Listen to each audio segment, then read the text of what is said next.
नमस्कार दोस्तों, कैसे हैं आप सब। आई होप आप सब अच्छे होंगे। दोस्तों, ये सुबह सुबह का टाइम था और मैं सुबह घर की सारी क्लीनिंग करने के बाद यहाँ पर नल के पास बैठकर धो रही थी उड़द की दाल। नल के पास नहीं, सिंटेक्स की टंकी के पास में बैठकर धो रही थी।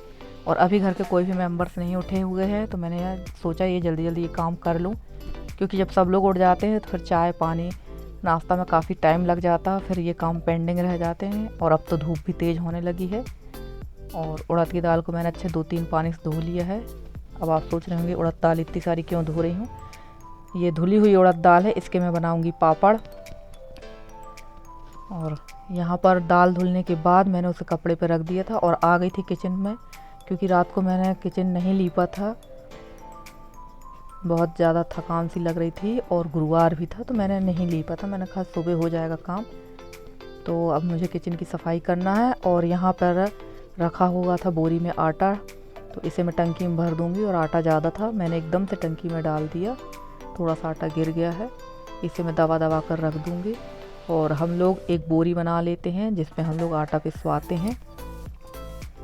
और इसे मैं दबा कर अच्छी तरह से इसी में भर दूंगी, क्योंकि थोड़ा सा ही आटा है, नहीं तो वो गिरने पे जाएगा वो आटा।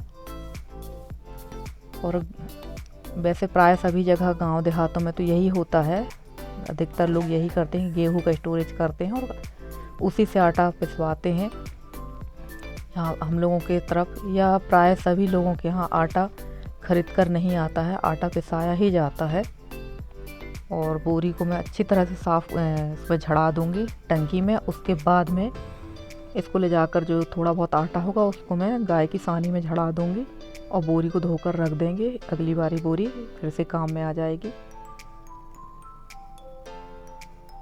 घर गृहस्थी में छोटे छोटे काम बहुत होते हैं, खाना भर काम नहीं होता है। ये सारे काम छोटे छोटे जो होते हैं ना, सबसे बड़े काम तो यही कहलाए जाते हैं।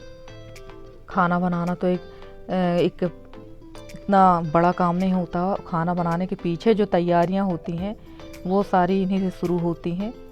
और यहाँ पर था कचरा, तो वैसे भी साफ़ कर दूंगी। और अब छोटे छोटे काम हम लोगों को बहुत सारे करना पड़ते हैं घर गृहस्थी में। और अकेले व्यक्ति के लिए तो घर में बहुत ज़्यादा काम होता है। और मैं अकेली ही हूँ, तो ये सारे काम घर के बाहर के सारे मुझे ही देखना पड़ते हैं। और ये जो आटा गिर गया है इसे मैं बोरी में ही रख दूँगी, ये गाय की सानी में डाल देंगे हम इसे।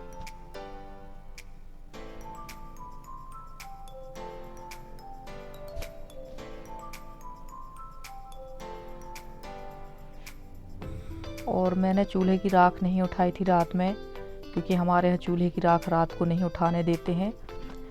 उसका कारण ये है कि कई बार आग रह जाती है चूल्हे में। और गर्मी के टाइम पे हम लोग अगर राख बाहर फेंक देते तो उससे आग लगने का डर रहता है। इसलिए हम लोग रात को राख नहीं उठाते हैं, और अगर उठा भी लेते हैं तो हम लोग उसे बाहर फेंकते नहीं हैं। और चूल्हा तो मेरा काफ़ी ख़राब हो चुका है, अंदर का 2-3 साल का रखा हुआ है ये चूल्हा। और अब इसे मैं जब सारे काम से निपट जाऊंगी घर के, तब जब फ्री होंगी तब यहाँ पर मैं चूल्हा रखूँगी। और वैसे कोशिश तो मेरी ये है कि अब मैं यहाँ चूल्हा ना रखूँ तो ज़्यादा बेहतर है, क्योंकि यहाँ खाना बनाने में बड़ी परेशानी होती है। कि घर में कोई अगर आ जाता है बाहर, तो यहाँ से बाहर जाओ फिर देखो कौन है। और खाना अगर चढ़ा के जाओ तो या तो आग बुझ जाएगी या खाना जल जाएगा। और बाहर खाना बनाने से ये रहता है कि मैं बाहर का भी देखती जाती हूँ और काम भी करती जाती हूँ खाने का अपने। और यहाँ पर अच्छी तरह सफाई कर लूँगी मैं, और उसके बाद मैं इसे गोबर से लीप लूँगी।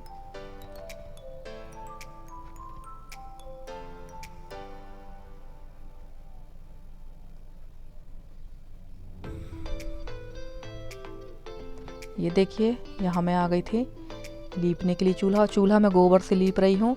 मेरी एक बहन है सुनीता बहन, ब्लेज ब्लॉगर नित्या उनका चैनल है, वो बता रही थी कि उनके यहाँ जो है चूल्हा गोबर से नहीं लीपा जाता है। तो सही बात है सिस्टर, सबके यहाँ अपने अपने रीत रिवाज होते हैं।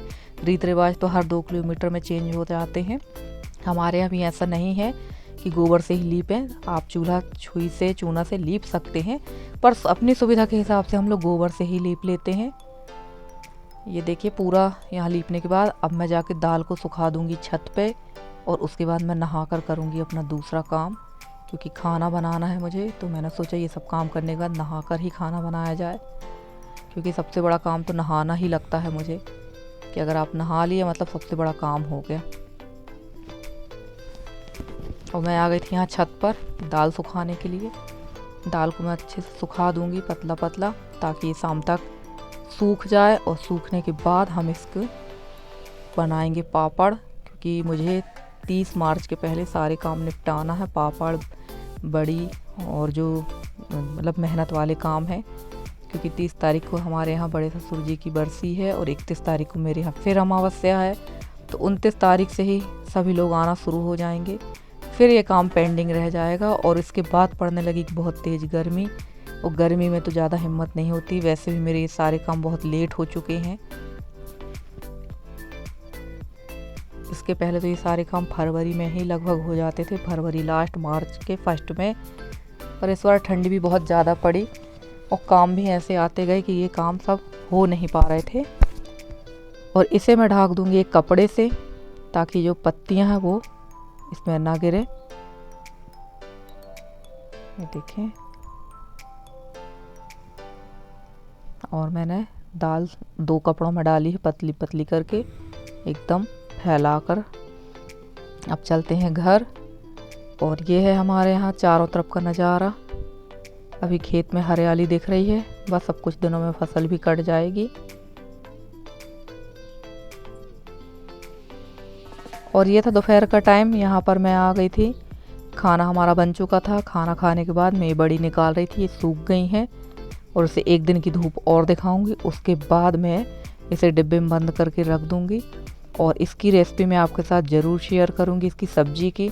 आप भी बनाइएगा और ज़रूर खाएं, कैसी लगती है ज़रूर बताइएगा मुझे। ये देखिए, और हमारे यहाँ गर्मी में तो ये बहुत ज़्यादा बनती हैं, और हम लोग गर्मियों में प्राय सभी घरों में ये बनाते ही हैं।